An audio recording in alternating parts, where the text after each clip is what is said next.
Salut tout le monde, j'espère que vous allez bien. Je suis super heureux de vous retrouver aujourd'hui pour une toute nouvelle vidéo en compagnie de Léo. Salut. Que vous connaissez sûrement. On avait pêché des beaux silures l'été dernier.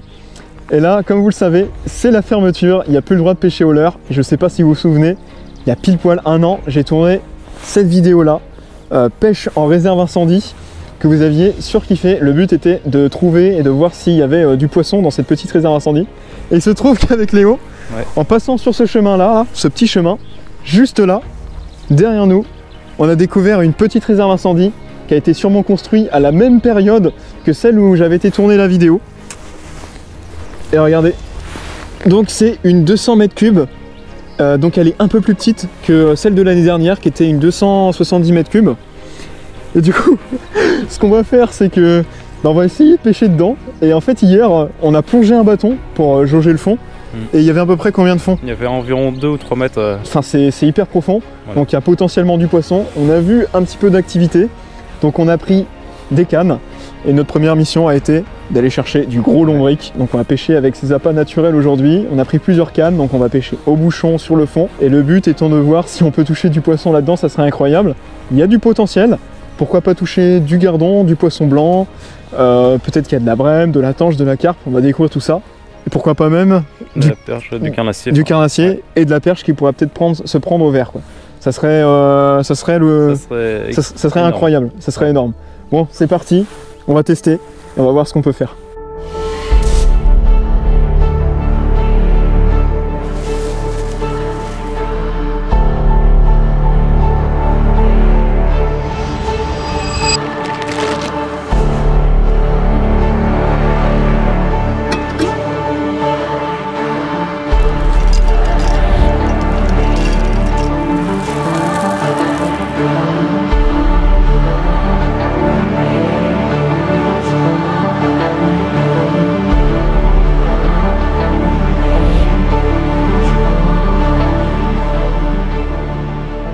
Donc là on est au bord de l'eau, on a vraiment hâte de pêcher, mais avant ça on va fabriquer des supports de canne avec des branches qu'on va trouver derrière.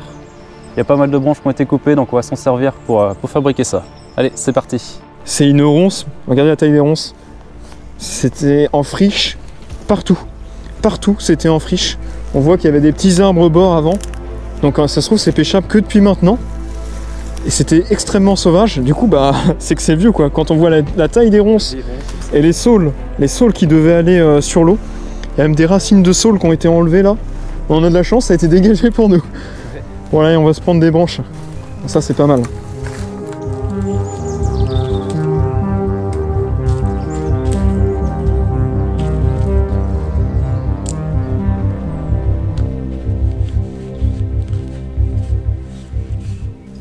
Alors du coup au niveau du matos on a deux cannes. Là il y a la canne de Léo, où on l'a mis au bouchon. Là il y a ma canne qu'on va mettre sur le fond. Et ici on a préparé une petite gaule, éventuellement pour voir s'il y a du petit poisson aussi, ça peut être marrant. Après ça n'empêche pas qu'on peut tomber sur du gros poisson dessus. Ouais, c'est vrai. Mais imaginons qu'il n'y ait que du petit gardon, au moins on se laisse la chance d'en prendre quoi. J'ai vraiment hâte de voir ce qu'il y a là-dedans, c'est un truc de fou. T'as l'excitation de pêcher pour la première fois un spot et de découvrir s'il y a du fish, c'est ça qui est incroyable. Alors moi du coup j'ai un petit montage au fond, un petit hameçon comme ça doit être un numéro 9 à peu près. Et ici j'ai deux chevrotines pour tenir le fond.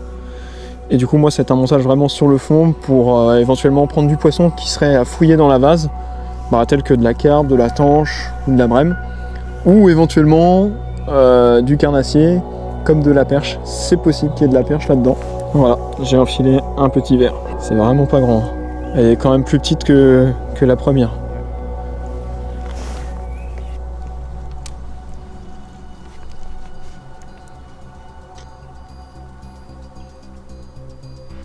T'as déjà un départ?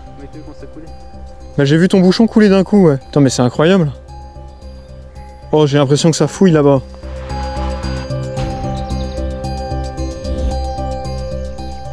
Là, j'ai mis du fond. Ouais, touche. Ça part. C'est en train de partir. Ouais, poisson. Oui. Il y a un premier poisson. Incroyable. Ça y est, première espèce. Déjà, on sait qu'il y a du poisson et c'est une brème. Donc il y a du poisson blanc. Donc il y a potentiellement du carnassier qui peut se nourrir. Ou peut-être du plus gros poisson aussi, peut-être de la carpe. Et voilà. Allez hop. Allez, c'est reparti, on va retester. Et je l'ai pris, mais super profond. T'as vu le fond qu'il y a? J'ai une touche. Oh! Nouvelle espèce! Tout petit gardon.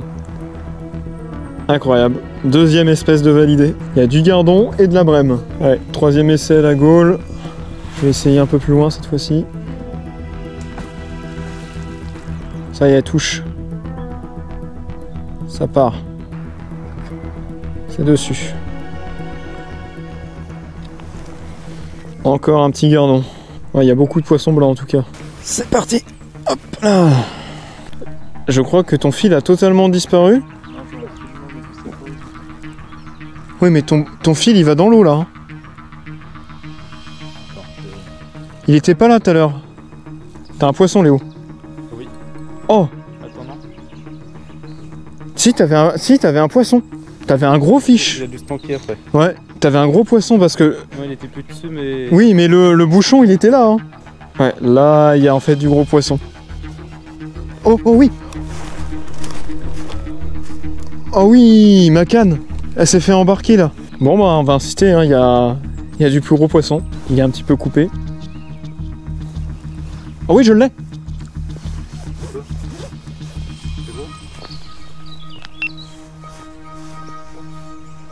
Oui! Et ça fait plus gros là. Ouais, bah ouais, c'est beaucoup plus... C'est largement plus gros! Ah oui. C'est largement plus gros! Oh là là! Ligne sur le fond au ver de terre, et voilà. Là par contre, là ça cause. Hop, on va le décrocher. Et voilà. Bon bah c'est top.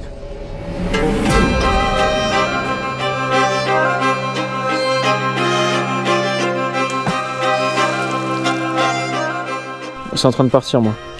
Ça se retend doucement. Il y a un poisson qui est en train de toucher à mon gros lombric. Ouais. Ça c'est quelque chose de concluant.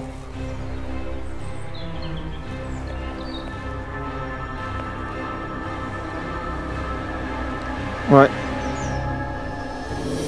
Ouais, c'est beau. Oui, c'est un gros poisson. Oui. Oh oui, c'est quoi? C'est vraiment gros. Hein. Ah ouais? C'est super gros. Oh, énorme perche. Waouh! Mec. Oh la perche elle est énorme! Mec. Waouh! Oh vas-y.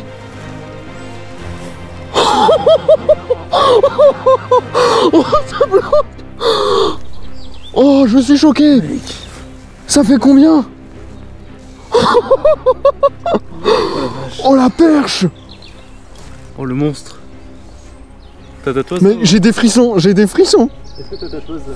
Oui j'ai ma toise. Elle est au fond de mon sac. Attends mais elle est sûrement pas toute seule. Hein. Parfaitement piquée. Je vais la décrocher tout de suite. Et voilà, à peine piquée, au ver de terre. Bah là c'est vraiment incroyable. Hein. J'avais vu le pire que c'est grosse. Ça fait 3. 43. Une perche de 43, elle est massive. Elle est juste massive. Ce bloc. Bon allez, on va la mettre dans la bourriche. Et on va remettre des lombrics et puis on va tester. Hein. Ouais. Incroyable. Tu sais que j'en reviens toujours pas. Hein. Franchement, on avait plus vraiment d'espoir avec Léo. Hein. On était à 2 doigts de partir. On est parti ce midi pour manger. On s'est dit bon bah on va revenir quand même pour insister. On s'est dit on se laisse encore un quart d'heure et s'il n'y a pas de signe significatif, on s'en va. Je décide de passer sur un lombric, grand comme ma main. Je l'enfile bien sur l'hameçon, je rajoute des plombs pour mieux tenir le fond. Et là, départ. Je pensais que c'était une carpe et en fait la perche, Là, ouais. 43 à la perche. Ouais, elle est énorme.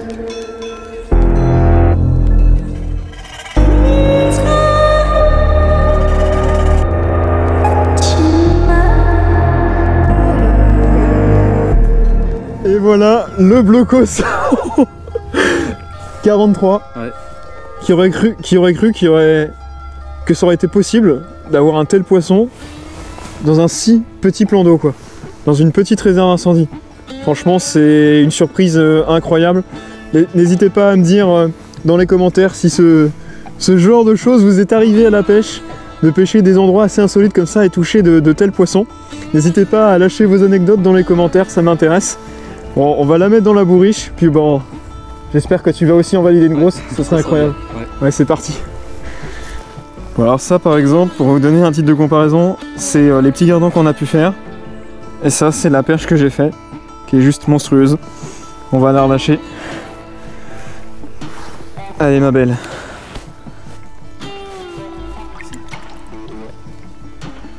Waouh, c'est magnifique.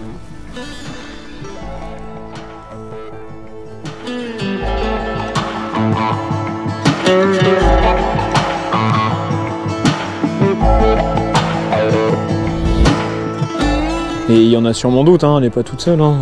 Mec, c'est pas en lançant par hasard ici, oh, comme ça, la seule perche de l'étang, elle tombe sur le verre. Non, t'inquiète pas qu'il y en a plein.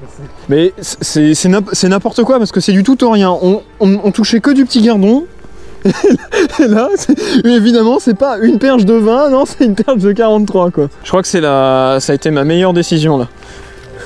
De passer sur un gros verre. Bon, du coup, ce que je vais faire, là, c'est... On va recommencer. J'ai repris un gros lombric, on va l'enfiler parfaitement comme j'avais fait, sur le fil, sur l'hameçon comme ça, et puis je viens remonter sur le fil. Et j'avais pas spécialement filmé les séquences avant parce qu'on commençait à plus y croire avec Léo. Mais là on est bien motivé, surtout avec un poisson pareil. Puis bah là c'est pareil, hein, je vais relancer à peu près où j'avais lancé. De toute façon la pièce d'eau elle est vraiment petite. Puis on va voir s'il y a d'autres poissons. Ça serait juste incroyable de refaire un poisson comme ça. Même si c'est une perche un peu plus petite, ça serait incroyable. Mais alors là déjà ça y est, hein. Ça y est, c'est... Je suis refait, c'est validé. On a fait du poisson blanc, on a fait du carnassier. Une perche pareille, c'est incroyable. On va retendre les lignes et on va attendre. Oh ça y est, je viens de relâcher cette perche monstrueuse dans son vaste territoire. Et donc malheureusement ce poisson on l'a touché vraiment au coup du soir, la nuit commence à tomber. Donc ce qu'on va faire avec Léo qui est derrière là, il tente au pied des racines de l'arbre. Ce qu'on va faire c'est qu'on va y retourner demain et on va retenter directement avec les bonnes stratégies, donc avec des gros lombrics sur le fond. Et on croise les doigts pour toucher d'autres grosses perches ou pourquoi pas d'autres poissons qu'on n'aurait pas encore touchés. Donc on se retrouve demain et ça correspond à 2 secondes pour vous. Ça y est, nous voilà de retour sur la petite réserve incendie avec Léo qui est juste derrière. Donc là on a retenté, on a pêché quelques heures et malheureusement on n'a rien fait. Rien du tout, c'était vraiment compliqué. On était revenu pour que Léo puisse essayer de valider éventuellement une autre grosse perche s'il y en avait d'autres. Malheureusement on n'a rien touché, c'est très étrange. Donc au niveau du petit bilan, ce qu'on peut dire c'est qu'on a touché quand même plusieurs espèces. Donc il y a eu du poisson blanc, de la brème. Et du coup, la grosse perche, une prise mais exceptionnelle pour le milieu. C'est vraiment improbable. C'était juste énorme. Incroyable. Incroyable, parce qu'on trouve étrange d'ailleurs qu'elle soit... On avait l'impression qu'elle était toute seule. Très bizarre. Pour ceux qui peuvent se demander comment ces espèces peuvent arriver, le plus probable, donc c'est la colonisation naturelle, donc c'est par des oiseaux d'eau. On a vu qu'il y avait des canards, donc je pense que c'est arrivé par les déjections des canards, donc des œufs de poisson, ou par les plumages. Alors je pense que c'est le plus probable. En tout cas, si vous avez apprécié ce petit format, donc découverte, n'hésitez pas à me le faire savoir directement dans les commentaires, à liker la vidéo, à la partager à vos potes si vous pensez que ça peut leur plaire, et surtout à vous abonner si ce n'est pas déjà fait. On se retrouve la semaine prochaine pour une nouvelle vidéo. Allez, ciao. Salut.